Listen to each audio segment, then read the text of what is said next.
Hello there guys, welcome to another of my live videos, and today I'm just be officially updating you on some more current latest news. So if we are to suffer a heavy defeat to Liverpool, which is obviously not our next league game, I think Ole Gunnar Solskjaer's job is in serious jeopardy at Manchester United. It's in serious jeopardy, and I think if Manchester United are to sack Ole Gunnar Solskjaer, it has been revealed that it will cost the club around £7 million, of course, to sack him. Obviously, we are enjoying our worst start to a Premier League season for 3 decades. The last time we had a really bad start to the season was obviously back in 1989. I think we are only 2 points above the relegation, so you can quite say we are facing a relegation battle. Obviously, the last time the club were relegated, I think obviously was back in 1974, which was obviously over 40 odd years ago now. And I think it's now 11 away games that Solskjaer has had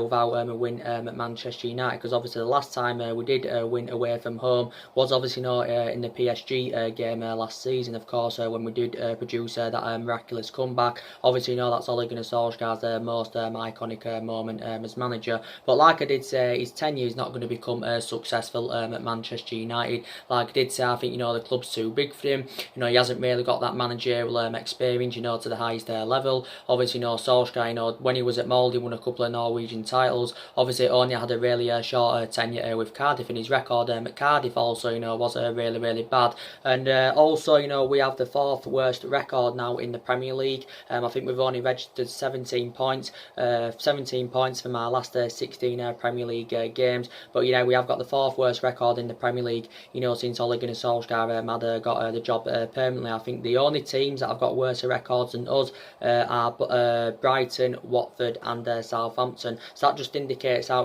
embarrassing Manchester United are at the moment. But basically everything does need to improve at the football club, and that obviously the results need to improve, the performances need to improve, our home form needs to improve, our away form needs to improve. I think the style of play needs to improve, because obviously a lot of Manchester United fans, or all the Manchester United fans, are obviously not happy with the brand of football. But like I did initially say, due to our inconsistency, I think the blame stems from everybody. So I think in that aspect it is a mixture. But like Gary Neville was recently saying, he give his overarching view on Manchester United at the moment, and he does admit that we have gone backwards under Ole Gunnar Solskjaer, but he's actually criticising the board, because we know that the board, I think, have been a liability for several years. Obviously they haven't been ruthless enough in the last 3 to 4 windows at least, so you can say that the recruitment's been poor. Obviously the poor selection of managers, so you can't blame the board in that aspect. And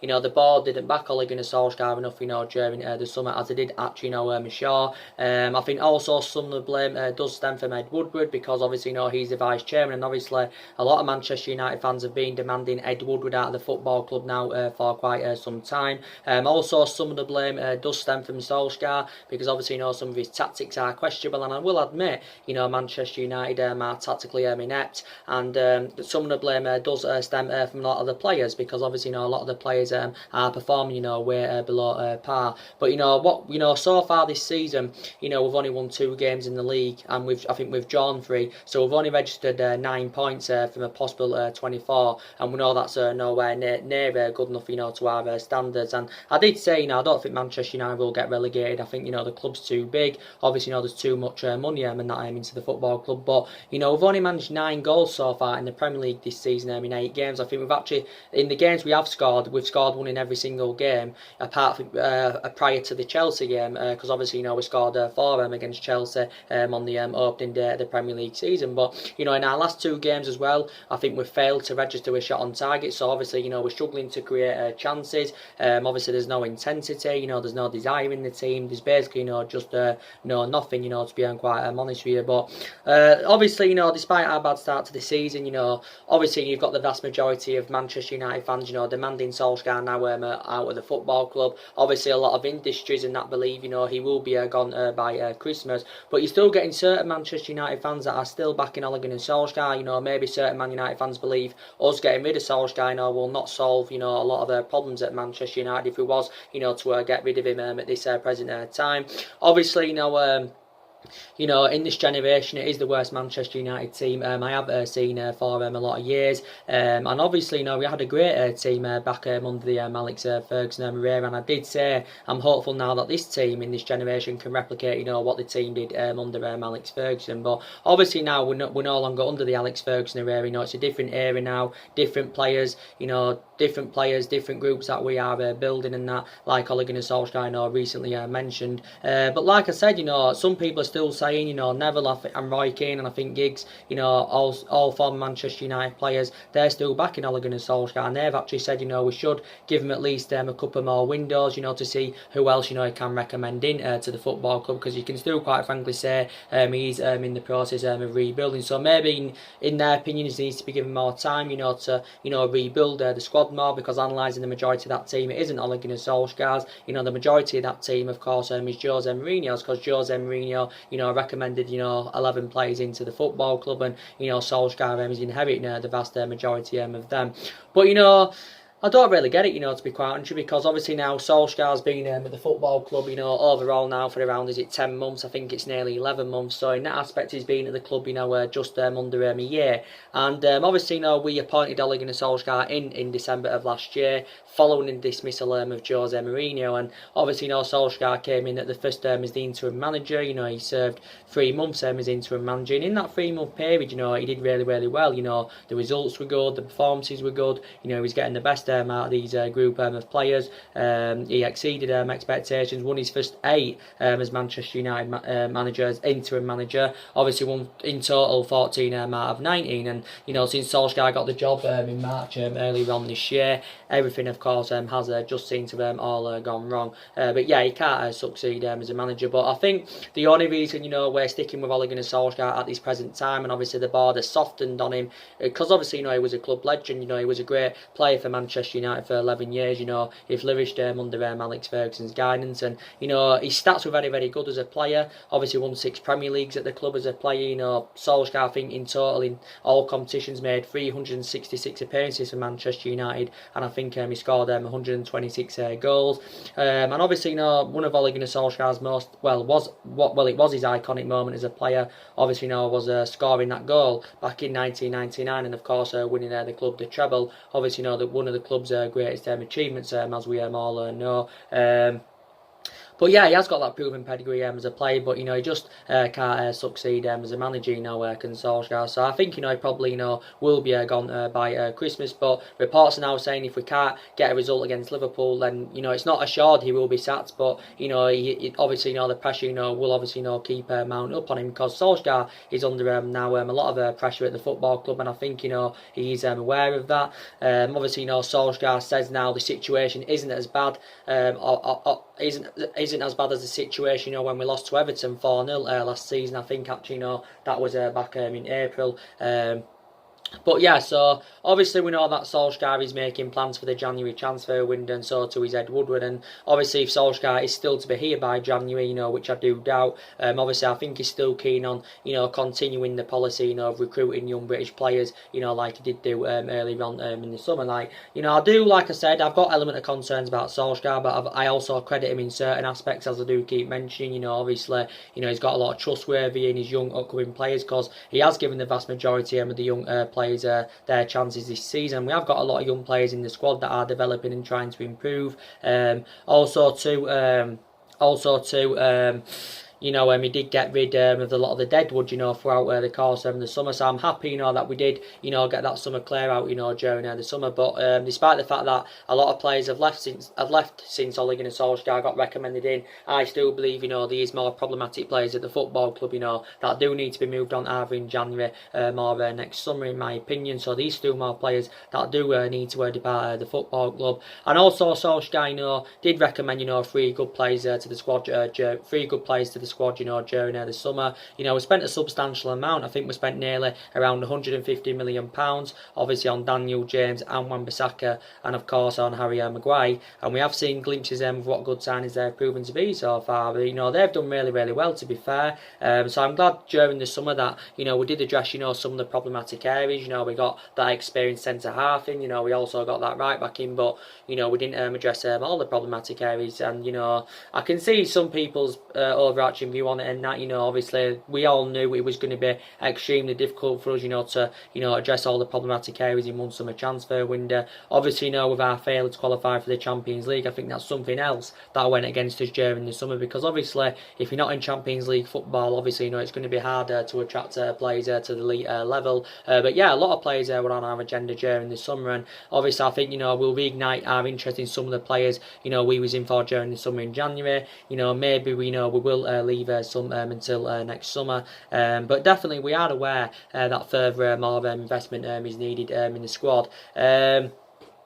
But like I said, I think the areas, you know, where Manchester United need to strengthen up, I think, you know, we definitely need to recommend a midfielder in. You know, we didn't get a midfield during the summer, and obviously that midfield area is one of the priority areas where Man United need to strengthen up. Don't forget, for the majority of the summer, we was in search for a right winger. Don't forget, you know, we need a striker, because, you know, we do look exposed now in that attacking line. Obviously, you know, following the dismissal of Romelu Lukaku and Alexis Sanchez, also too with the injury of Anthony Martial, so we haven't got enough, you know, inspiration in that attacking third in the pitch and that. So we need to try and get a striker either in January or next summer. But yeah, I think Solsjaker is aware, you know, that there's still certain areas in the squad, you know, that do need to be addressed.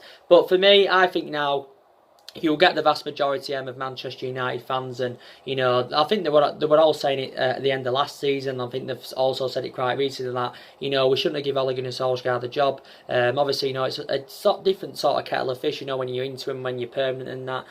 I just think that basically the club's too big for him. I just don't think he's got the stature, you know, to get Manchester United in that commanding position, unfortunately. And I do hate to say that.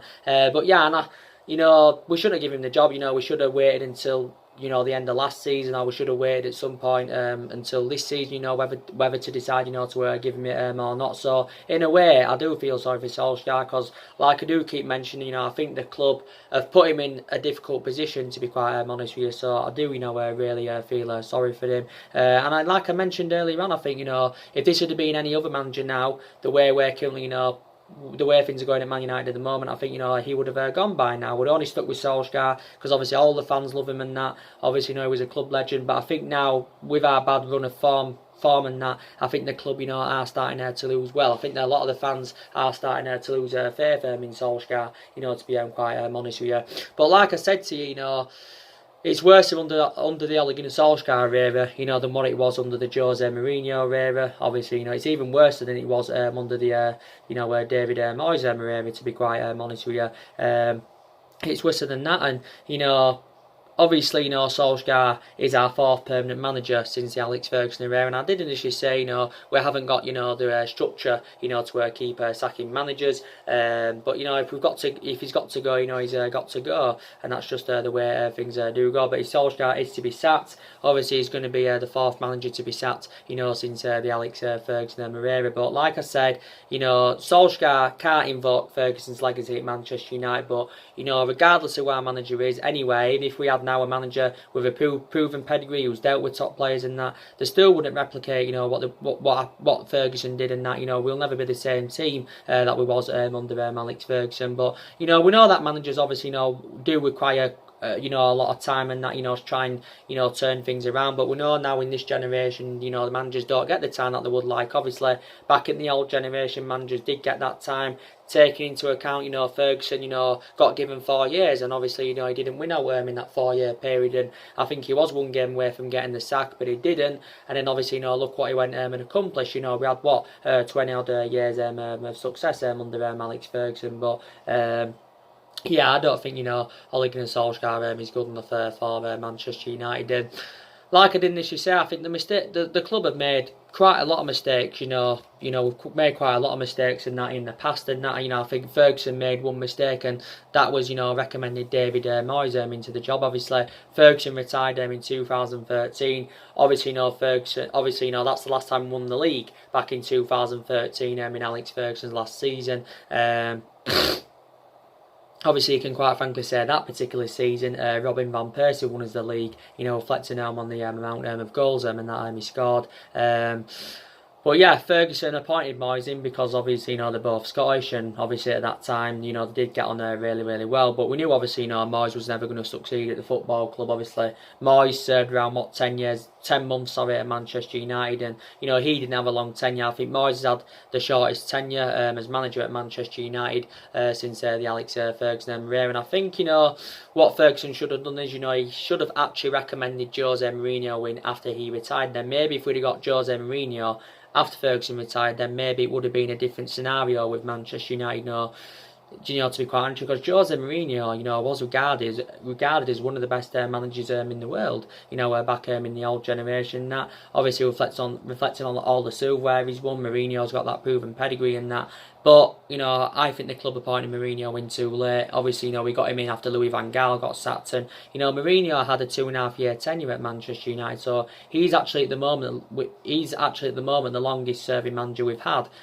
Since the Ferguson era, because obviously Mourinho served 2.5 years at the football club. Obviously when we sacked Mourinho, I think we did pay Mourinho around, was it 22-23 million pounds to get him off. But yeah, and I said the reasons, why it didn't work out under the Jose Mourinho era, because obviously, he had bad disputes with the board, and he had bad disputes with a lot of the top players. Obviously, the board weren't backing the signings that he wanted to recommend into the football club last summer. And Mourinho spent a substantial amount at the football club. I think he spent just under 400 million pounds at Manchester United. But he did win the Europa League and League Cup in his first season at the football club. But it just didn't work out under him. Obviously won the FA Cup back under the Louis van Gaal era.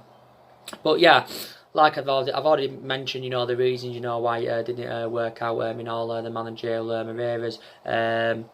But like I did say, a lot of players have got to take a lot of responsibility, with our inconsistency. And I think, so far this season, he's replicating what I saw last season. What I mean in that aspect is that, I haven't really seen much improvements. Well, to be fair, I haven't seen any improvements. And, we can't enjoy a worse season than what we saw last season, because last season was bad enough. We finished 6th last season, and, we finished around 32 points behind Manchester City. But we're actually enjoying a worse season this season than, of course, what we saw last season. I think the lowest the club have finished since the Alex Ferguson era, I think it was actually 7th. Obviously, we finished 7th back under the David Moyes era. So I think last season was the lowest we finished since the David Moyes era. But like I said, we are the most successful team in England, historically. Obviously, 13 Premier League, 7 all First Division, so we've won 20 titles all in all. And, reflect on the money that's been invested into this football club in the last, 6 or 7 years, we should be much more of a commanding position, than we're in now.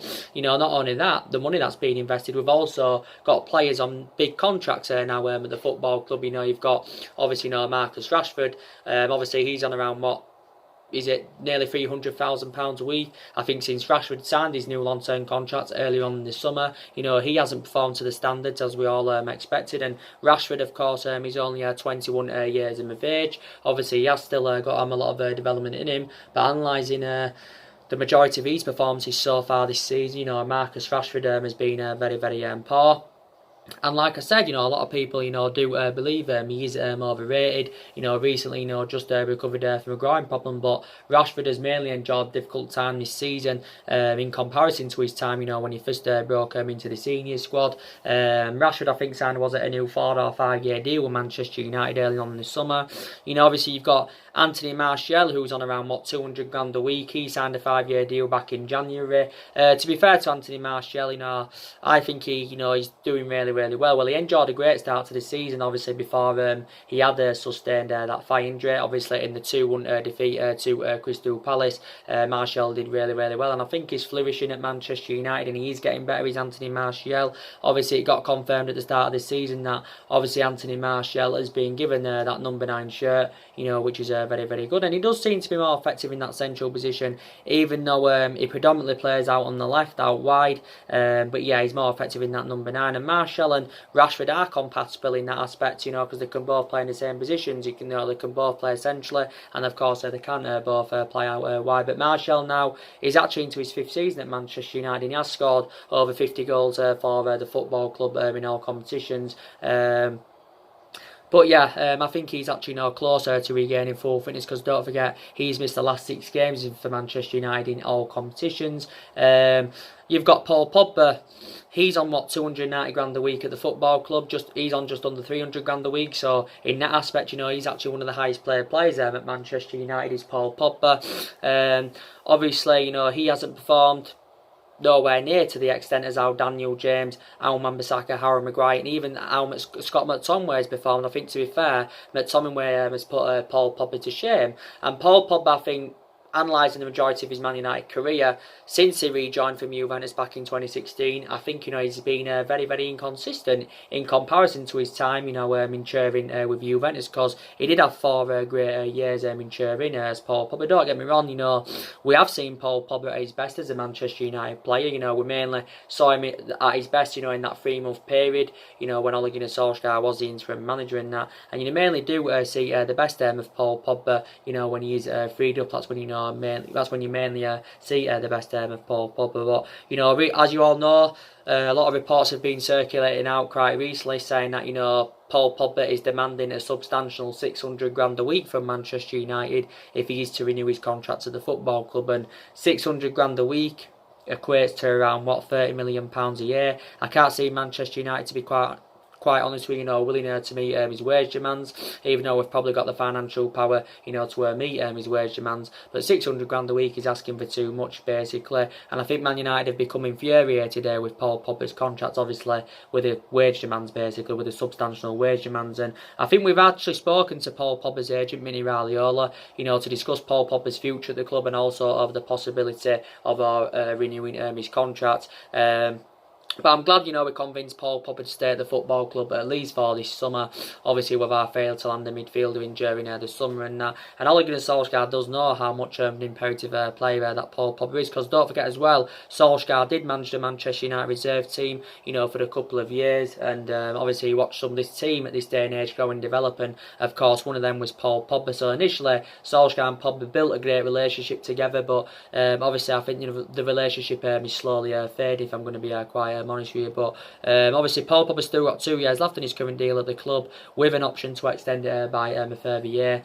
And like I mentioned, he's on around 290 grand a week. But during the summer, Paul Pogba was relentlessly linked to move to Real Madrid, and that obviously I still believe Real Madrid is his preference. I think, reflecting on the substantial amount we put on Paul Pogba during the summer, that was a stumbling block of Paul Pogba making his move to Real Madrid, because obviously, Real Madrid were not willing to pay what we was demanding. We was demanding around £180 million for him, and that.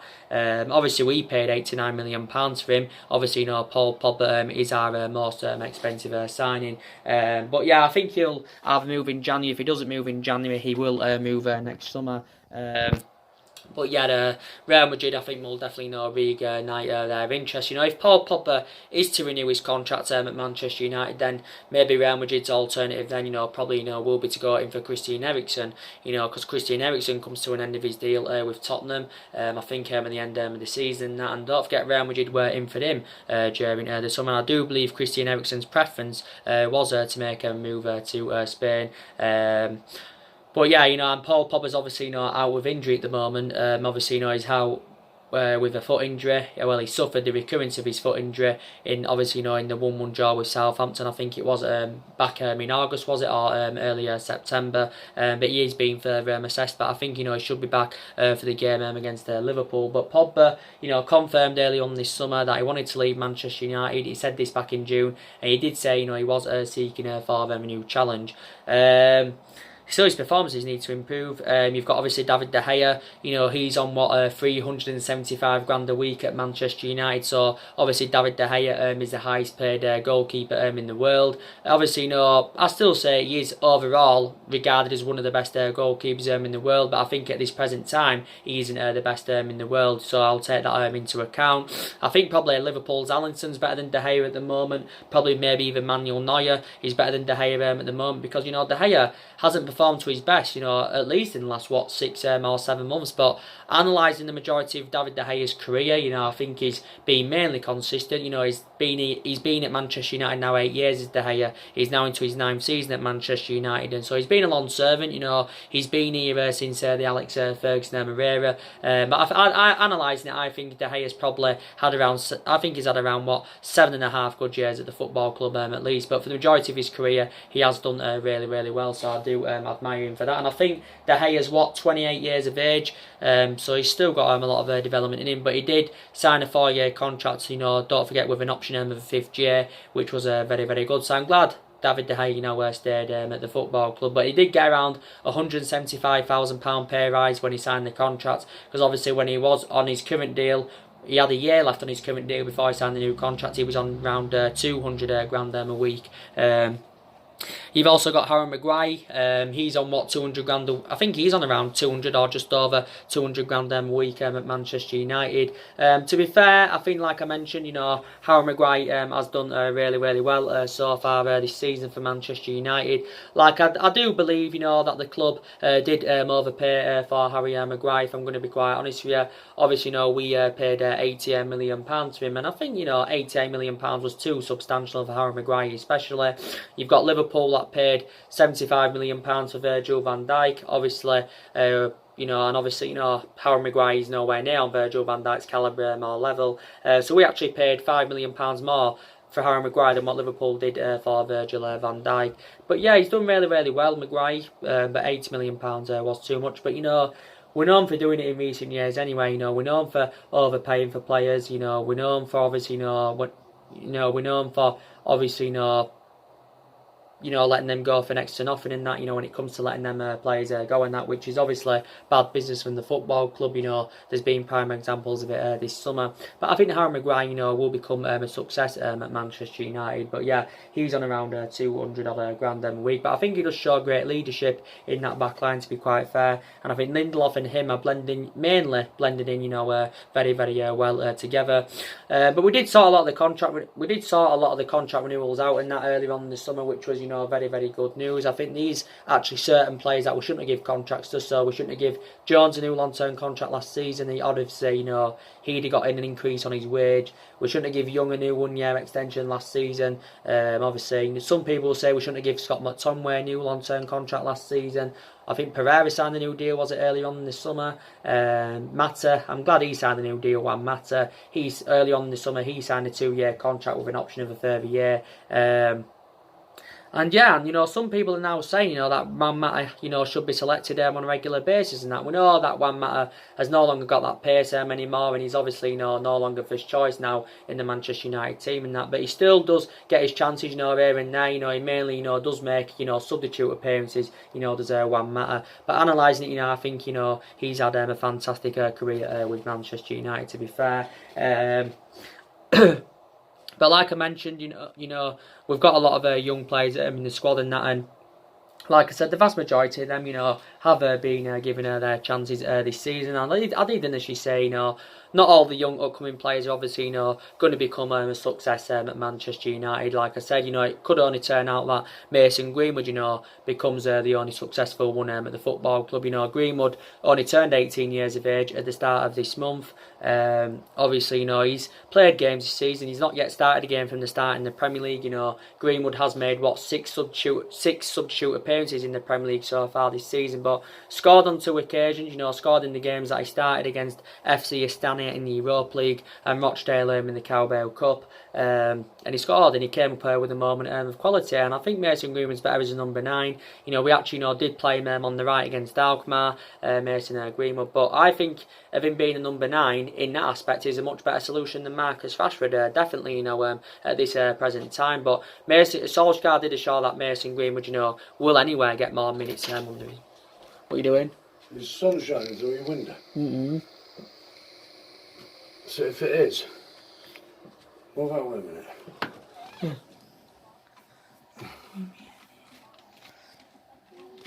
Dim them a bit like that. Right. Don't overdo that. They're dangerous to basic, you know. What do you mean? It causes lung disease. Do they? Shame they've not else better to do with a life then, isn't it? Quite clear they ain't got all else better to do.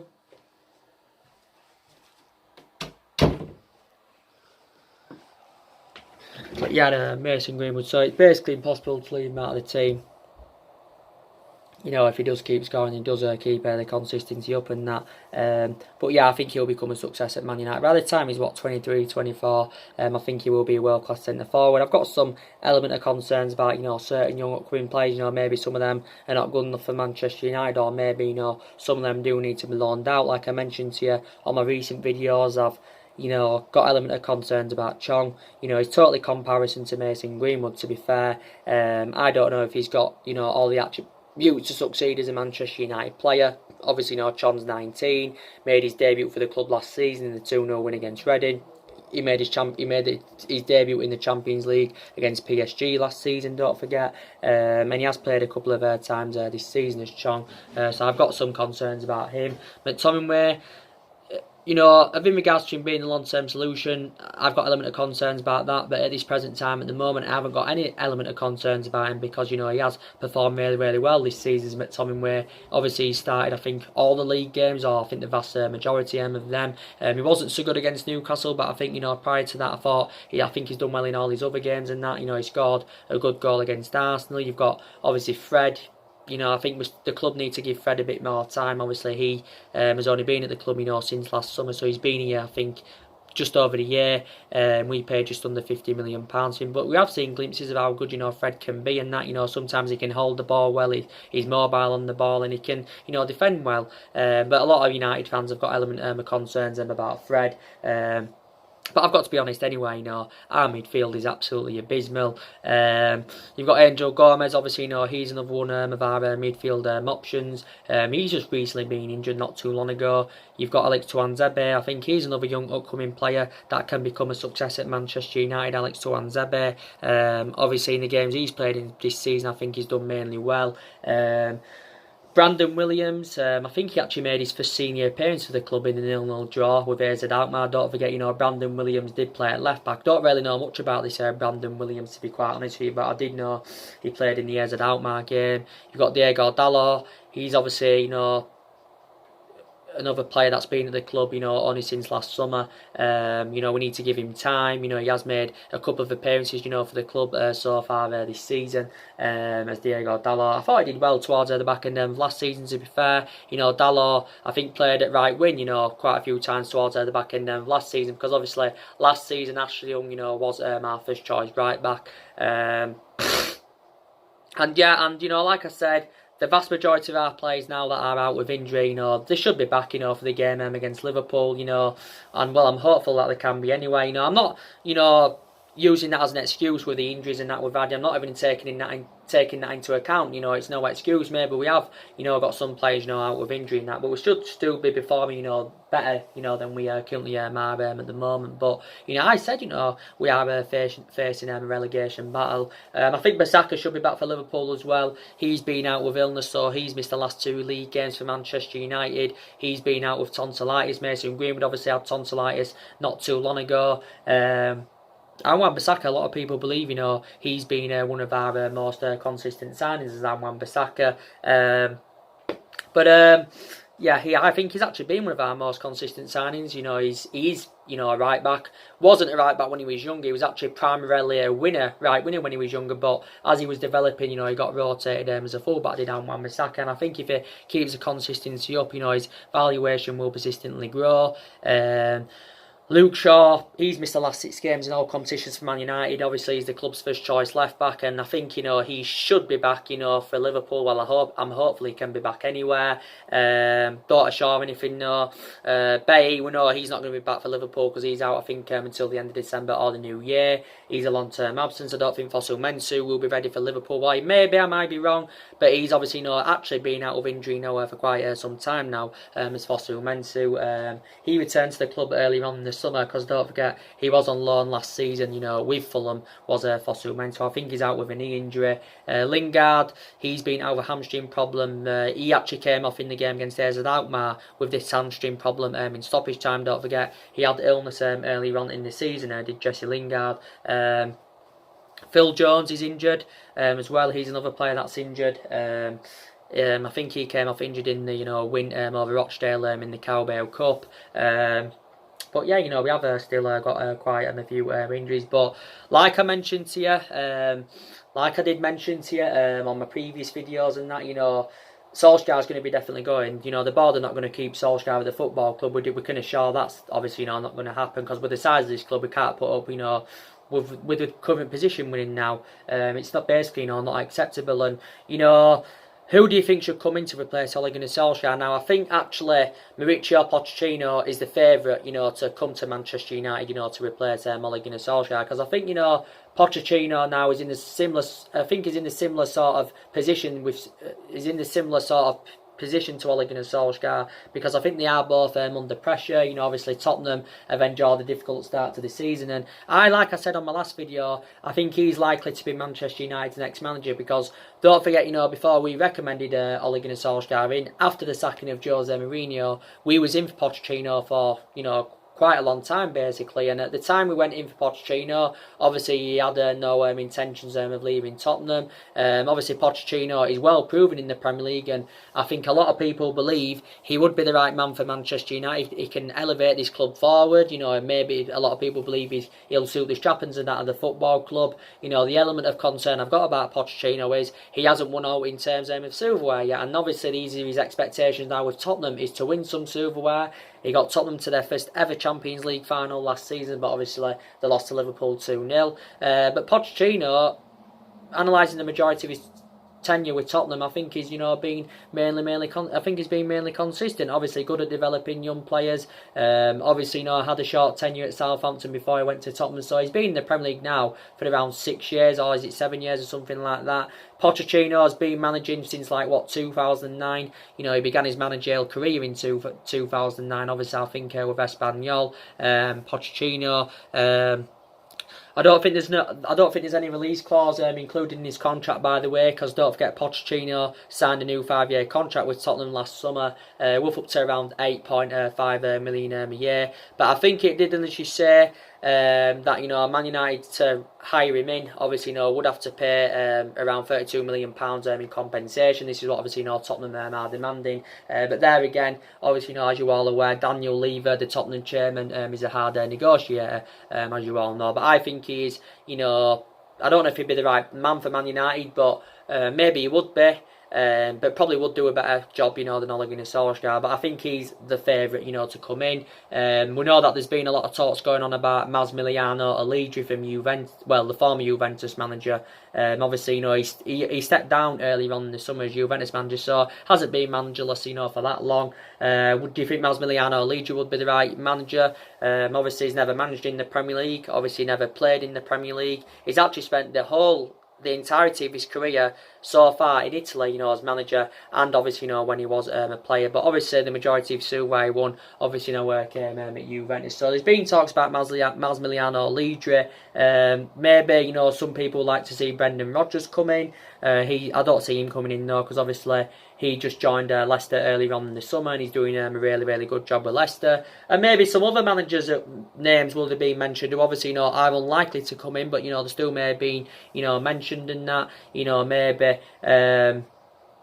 Maybe even Arsene Wenger's being mentioned, Thomas Tuchel, Laurent Blanc. I think he played for us as a player. But yeah, so many would have been mentioned.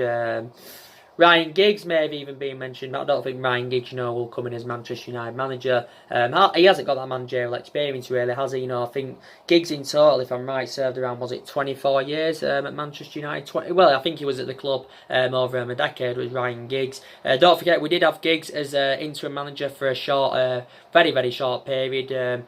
At the time after the David Moyes sacking, Giggs obviously came in. I think he only managed 4 games. I think in them 4 games we won 1, we lost 1. I think we won 1, we lost 1. I think we I think we won 2. Sorry, I think we won 2, we drawn 1 and lost 1 in that 4. Game period that he had. But yeah, who would be the right man to replace Ole Gunnar Solskjaer at Manchester United? I do want to know in your comments below. But like I did mention, there is more players at Manchester United that do need to leave the football club, who are obviously no longer good enough to represent Manchester United, and I think that's Jones is one of them. I think Young needs to be moved on at the end of the season. Matic needs to be moved on in January or the end of the season. Probably Rojo needs to be moved on. I think if Lingard continues with his bad run of form, he needs to be moved on. Maybe Rashford even needs to be moved on if he continues with his bad run of form. But yeah, definitely more players do need to leave the football club.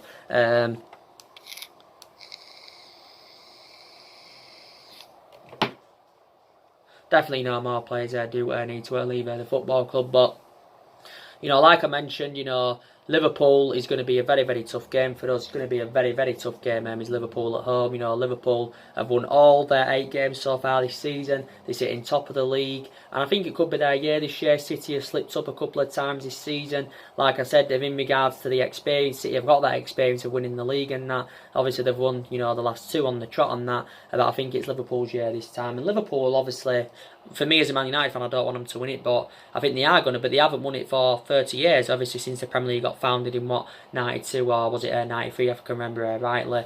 You can say Liverpool are the best team in Europe, or regarded as one of the best teams in Europe. Obviously, because they've won the Champions League 6 times, they won it last season, don't forget. But it's going to be a very, very difficult game against Liverpool because they've got a lot of intensity. They show good attacking intent, they score goals for fun. I think defensively they're really, really good now. Obviously, when they brought Van Dijk in, they've got 2 world-class fullbacks, who Andrew Robinson and Trent Alexander-Arnold.